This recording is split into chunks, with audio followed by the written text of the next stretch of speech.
Well, hi, everybody. Welcome to today's Family Matters interview. We're so excited to have Dr. Patel joining us today. Welcome, Dr. Patel. Thanks for having me. Of course.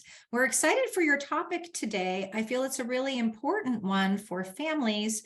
We're going to be talking a little bit about how do we plan for the care of a loved one who might be in those advanced stages of illness, whether it's a dementia diagnosis or other illness. There's always that time where families have to start making some what can be hard decisions and have to start to think about additional services that might be needed to support them. That could be things such as palliative care, hospice, or other options. So we're going to jump right into our topic. Dr. Patel, can you tell our families a little bit about yourself, your background and your experience in working with older adults and families around these types of decisions, and maybe a little bit Yeah, about your current role?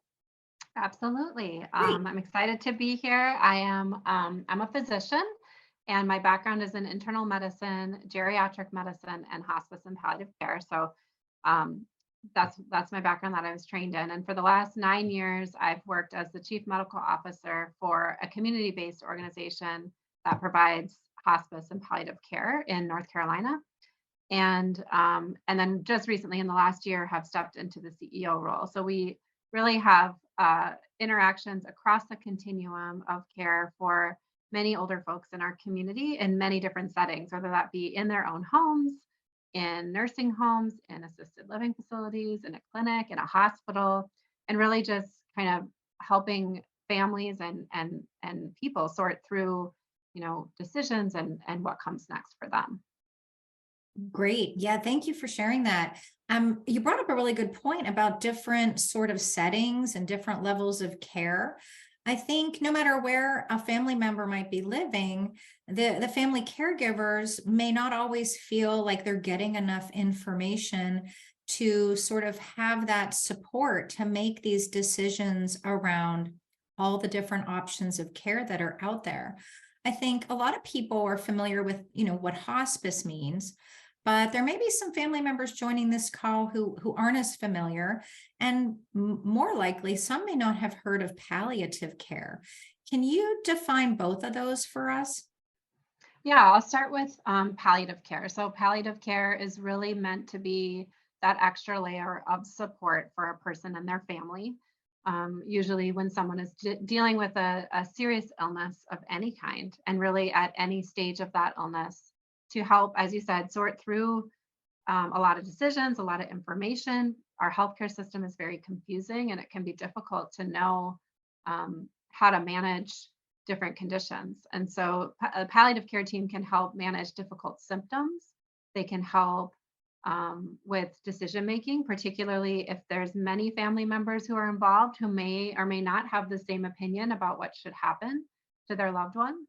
And so really just being that support network, that guidance and that connection and care coordination to help put all the pieces together between the care team. As we know, many people have multiple specialists and primary care doctors. If they go into a hospital, they have even more folks interacting with them, and it can be overwhelming. So a palliative care team is a great support to help kind of collate all that information and say, okay, here's what's going on. Here's the big picture. Let's step back for a minute and think about what's important, what you want your care to look like as we look ahead. That makes sense. Thank you for defining that. So, what are really the big differences then between hospice and palliative care? Because I know hospice also can help take a lead role, right, in giving suggestions, helping care coordination. How do these two different kind of service lines differ? Yeah, absolutely. I think like palliative care, hospice does provide this kind of comprehensive approach for the patient and the family as a unit of care. But one of the key differences is that hospice is really focused on that latter stage of illness. So when a person is no longer responding to medical treatments as you would have hoped, when they and their doctors believe that that person who has the illness may have a prognosis or a life expectancy of 6 months or less if the disease runs its natural course. And so hospice is really this insurance benefit that helps pull all these pieces together for a person and their family to provide that pain and symptom management, emotional, spiritual support, and also provide a lot of supplies and coordination of care in the home. Okay. Yeah, I can see how if you're a family member and you have all these different healthcare professionals weighing in, giving suggestions, talking about maybe their clinical expertise area, and you're left to sort of integrate this information into some kind of care plan, that could be really challenging. Can you tell us a little bit about, for those folks who maybe don't have a team yet built around their loved one, who are some of the key members of that professional team? What might those roles look like if they're just at the beginning stages of trying to build for themselves a core team around their loved one? Yeah. So I think, a palliative care team would often include a physician, a nurse practitioner, or a physician assistant, and they may help with looking at their medical conditions, looking at their medications, trying to figure out how maybe we can reduce some pill burden or adjust things so that they feel better on a day-to-day basis. The teams often involve a social worker, and those are really key folks to help, particularly in families who are struggling with dementia, to help identify resources in the community, think about home safety and what's needed at home, and to help with sort of this anticipatory guidance and planning of what may come in the future. Teams also will have nurses, and these folks often on a palliative care side may be someone who's helping do prior authorizations with insurance or helping people be able to get their medications, help answer questions in between visits. So that's what a typical palliative care team would look like, and it can vary, because there isn't it's not a structured benefit like hospice, so it really can look a little different depending on where you are, if you're in the hospital or in a nursing home. And some most hospitals have access to a palliative care team, especially larger, hospitals that are more than 150 beds. They do have a specialist who can help support the care, but not all of them do. So a lot of times you do have to ask for it, um, and advocate for yourself that you want this added to your care plan. Yeah, it sounds like there's a lot of benefits to having all of these experts sort of working together to help you form a plan. So if you were going to reach out and start asking, hey, this sounds like a great benefit. I feel like this is something I could my family member could really utilize. Would you start with your just kind of primary care physician and then work from there and have them sort of take the lead in helping to gather resources? Yeah, I think if you're in an outpatient environment and you're living at home, the primary care physician is a great place to start. You can also look in your community and look online for resources. A lot of times organizations like the one that I work for is a community-based nonprofit organizations often are the ones who typically may have access to some of these supports in the community. So you can always call in and just ask what they have available, ask for an information visit. Um, those are good places to start. If you're in the hospital, if your loved one has had a medical issue or complication, you can also request a consult while you're in the hospital and kind of get hooked in through that way. That's a great idea to kind of get connected before you end up being discharged and back home alone without maybe support, kind of getting some of those folks on board. That's a great That's right. suggestion. Thank you. You mentioned pain management earlier, and I imagine this is always a concern for families. Nobody wants their family member to be uncomfortable or in pain. A lot of times with pain management comes, being more fatigued or sleeping more. And I imagine that's sort of a push-pull, trying to decide what are the benefits of the pain management, what are the disadvantages. And I'm sure that's tough for folks to really know sort of how to organize that. Can you give us maybe a couple of examples of how maybe your team has worked with a family or a loved one to help with that pain management piece, but also to maintain sort of that quality of life component, being able to enjoy the time that they do have with family? I'm sure that's tough. Yeah, yeah. And I think I think one of people's greatest fears is that they will have pain as they approach the end of their life. And that is something that I hear a lot. I just don't want to be in pain. And I think particularly with dementia, as dementia progresses, folks lose the ability to communicate verbally. And so the way that pain shows up may look different. And so you need to have people who understand that, who are looking for that. It may be worsening behaviors, it may be confusion, it may be more sundowning or wandering at night. And so being able to kind of figure out what's going on and manage that untreated pain, because untreated pain in somebody who has dementia can actually lead to more confusion or delirium. So being able to kind of be proactive about that. A lot of folks are afraid of using opioid pain medication like morphine. Um, and certainly, I think there's caution warranted depending on where people are in their progression of disease. So if someone is approaching, advanced disease, or they're pursuing hospice care, the conversation around that looks a little bit different. And thinking about, like you said, what we're trying to maximize each day that they have. And we want, most people want that to be, not suffering and pain. And so there's a lot of different ways that we can approach that, not just through medications, but we also use, complementary therapies, um, physical therapy, music therapy. There's a lot of, frankly, a lot of pain and suffering can be from existential distress. So trying to utilize our spiritual care and addressing the whole person of sort of what's going on at that stage is really important. Yeah, that's a really interesting point. The spiritual piece, the mental health piece, the non-pharmacologic interventions, really sort of looking holistically at what somebody might need, to make sure that they're getting their pain needs met. I know that sometimes families, and we're all guilty of this, where we don't really look into things until we kind of need them, right? Sounds good. I'm not there yet. We don't need to worry about that quite yet.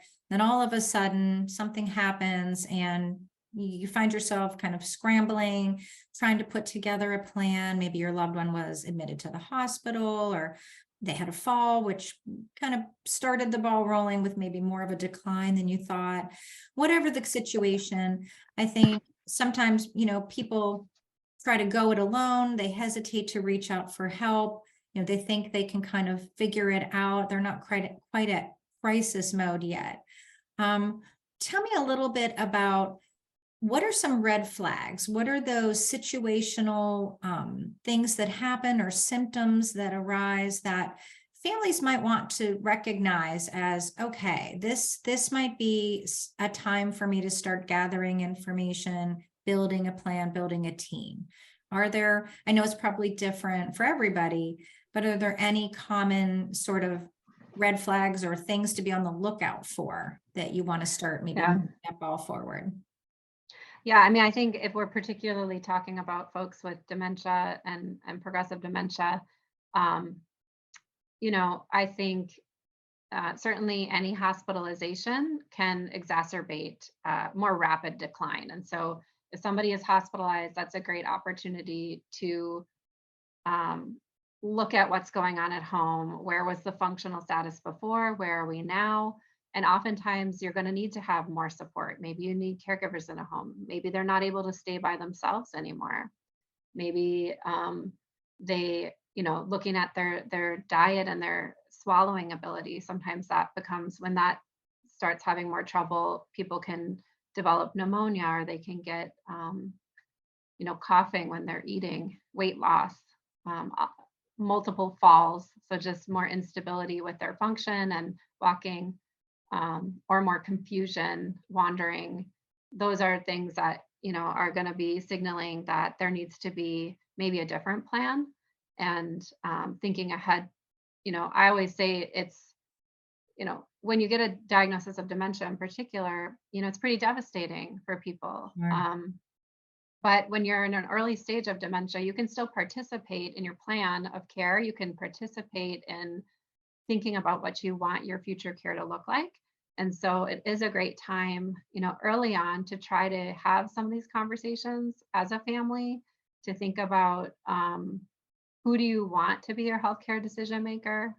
Um, you can make those decisions and not just leave it up to chance, or leave it up to, some people have 5 kids, and now these 5 kids have to kind of get on the same page and figure out, and sometimes make guesses as to what mom would want if that conversation hasn't been had before. So I think there's no time like the present, particularly when you are well and capable to try to start thinking and talking about that. And it is really a gift to our families who are going to be helping care for us, to be very clear about what that looks like for you, and what quality of life means. What is an intolerable quality of life? What would you not want to happen? And really kind of try to have some of those difficult conversations with your family member, because then when that crisis hits, which inevitably it will, things happen, and this is very common. And you can't plan for everything, but you'll have a better sense of um, what you need and what's out there and what your loved one would want. Yeah, I imagine that would take the stress off of the adult children if mom or dad's wishes are pretty clearly outlined, exactly what they do and don't want. You don't have to have those awkward conversations where half the team thinks it's this and the other half is voting for something else, and can just kind of rely on their already decided plan of care. Yeah. Yeah. So if you were going to start this conversation, could you just bring this up at a primary care visit, an annual physical, and say, hey, mom's, dementia seems to be, changing. Mhm. We may need to start getting some things figured out. Can you help us have these conversations? I imagine you could start with your Yeah. primary care doctor and just take it from there. Yeah, I think that's a great place to start. And if you are on Medicare, there's Medicare annual wellness visits that people typically do once a year, and that's a great time to kind of assess um, cognitive impairment, to assess for advanced directives if they have completed healthcare power of attorney. And so most primary care physicians are looking for that at least during that once a year, and certainly it can come up in between. But um, I think having the caregiver, whoever that may be, whoever is most involved in that person's care, present on those visits and able to fill in the blanks, because the person themselves often will underplay what's going on, or I don't really want to talk about that, and Yeah, you nobody wants try to to admit defer they're that. struggling. Yeah, it's hard. Well, and they may not be able to, they may not want to admit it, or they may not have insight that they are having trouble. And so it's really only those folks who are around them who are noticing those differences and can bring that to the attention, of the physician, to help figure out, okay, what other testing or what other resources do we need to put in place? Yeah, that's a great idea to attend those doctor's appointments early. And then as things change, you're a great sort of source of information to keep the physician in the loop about what's really going on, maybe at home or in their Hmm. particular, level of care. So it sounds like there's a lot of tools and resources really out there for folks about end of life planning, both probably in their local community, and then other things maybe online that they could tap into, if for no other reason than to get some education up front about what kinds of things they might want to open that conversation around. What, like you mentioned, advanced directives, who's going to make the decisions, the different locations where you can be with receiving all these different levels of care. You can stay in your home, you can go to a hospice, you may end up in the hospital. Do you have any sort of go-to recommendations for folks who are just kind of starting on this journey to start gathering some information? Are there any resources that they can be directed towards?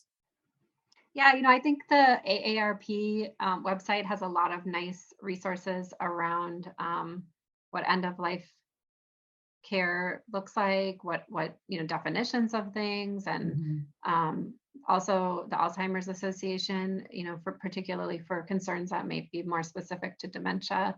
Um, and then, like you said, the local community, looking up your own hospice and palliative care provider in your city or county. Again, usually the more longer standing community-based nonprofits will have information for people. They may have information, they may have educational sessions, they may have a lot, like for example, sometimes we'll do advanced directive kind of fairs where you can come and I meet love a that. lawyer and help them notarize their directive. One that we often use is called the Five Wishes document, which is just an advanced directive that you can go through with your family that is a little bit more specific about wishes. It's we could have a whole conversation about advanced directives and the differences between them, but what my bottom line take home message is, it's great to do the paperwork, that's super important, but what's even more important is to have the conversation with your family member, because goals and thoughts change over time, and the conversation is going to be the most up to date of what really matters to that person and what's most important. And the paper, hopefully helps support that, but and it can be important to have that in terms of the legality and decision making, but the it's not, in and of itself enough. You have to have the conversation and kind of have that checking in on a regular basis with the folks that you're involved with caring for. Yeah, I know we're almost out of time. I have one last question. To your last point, how frequently should people, and like you said, things may change, where you are today may be different than where you are next year at this time. How frequently would you recommend that these issues be revisited, whether it's the paper trail piece or just the conversational family content around kind of what's next? Is Yeah. that something that should be kind of scheduled regularly or? Well, I think, so most states have a form called MOST or PULSE, which are physician orders for life-sustaining treatment. And the way that the framework is often approached, that I think about it is, you might have folks like you or me who are pretty healthy, who don't have a serious illness, who are, don't expect to be, declining anytime soon, but still things can happen.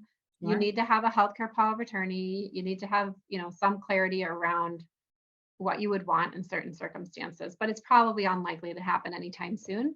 And then you have folks sort of in the middle they do have a serious illness, they're chronically ill, maybe they've had some hospitalizations, maybe their functional status has declined, and it's thinking about, what's important to them, what do they want their quality of life to look like. They may or may not, they may choose to forego certain treatments at that time because going through something like that would be too hard to recover from. But so it's good to have conversations in that group when there's a big change. Was there a new diagnosis? Were they hospitalized? Did they have to change locations? So maybe they moved from being in their own home to an assisted living because their functional status has changed. So those opportunities of significant transition can be a chance to really review and say, does this all still make sense? Is this still what you want? And then the final group is more in the later stages of illness where the chance of death is quite high. And those are folks who might be eligible for hospice. And, those ones really, it's helpful to have some of those treatments and goals really well defined because time is short. And so you want to be sure that you're really, if somebody really doesn't want to be in the hospital at the end of life, then let's make sure that we're lining up their care to support that. Great information. This has been really informative and really helpful. I think our families are really going to benefit from this nice overview of kind of what's out there, what you can reach out and access, education around end of life planning, making sure you have those conversations before the big event, any big event occurs, so that you sort of have some sense of what you need, but then planning for the next steps as well are all really good sort of best practices to consider. We really appreciate you taking the time to share your expertise and all of your knowledge with our families today. We're so appreciative of having you be part of our series today. Thank you. Thank you so much. It was great talking with you. Great. Well, we're going to wrap it up there and thank everyone for taking the time to join. And we'll see you back here for our next Family Matters interview series. Thanks, everybody. Have a great day.